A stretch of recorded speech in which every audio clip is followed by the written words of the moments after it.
एक मिनट में आपको 4-5 कॉन्सेप्ट बताता हूं।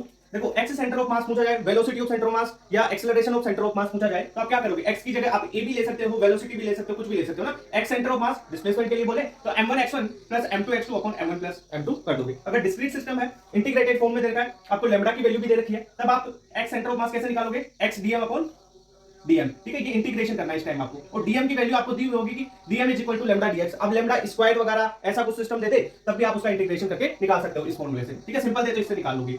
कैविटी प्रॉब्लम बहुत इंपॉर्टेंट है, यहां से क्वेश्चन आ सकता है। बिल्कुल सीधा तरीका बताऊंगा आपको। क्या करना है, जो आपने रिमूव पार्ट किया है, जो पार्ट निकाला है, उसका एमआर लिखना है, मास और रेडियस। ठीक है, सेंटर ऑफ मास वाली।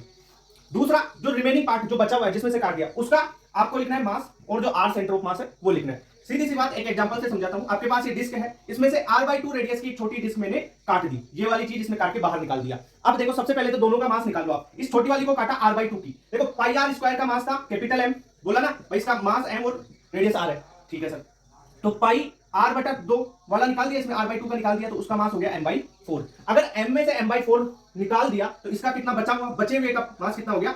3/4m, यानी m माइनस m/4 हो गया बचा हुआ मास। ओके, इतना बात याद हो गया।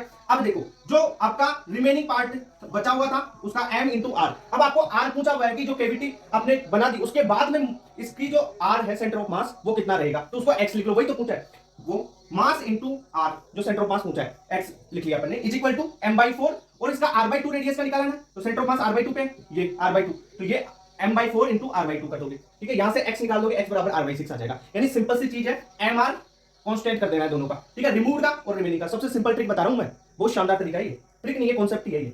हो गया ये कैविटी प्रॉब्लम। नेक्स्ट, आपको ऐसी पुली दे दे, पुली ब्लॉक सिस्टम, और उसमें एक्सेलरेटेड है, तो सेंटर ऑफ मास पूछे एक्सेलरेशन का, तो आप कैसे निकालोगे पुली ब्लॉक सिस्टम में? एक चीज ध्यान रखना, m2 minus m1 upon m1 plus m2। m2 क्या है? जो ज्यादा वाला मास है, जिधर एक्सेलरेशन है, वो का होल स्क्वायर करना है यहाँ पे, इंटू जी।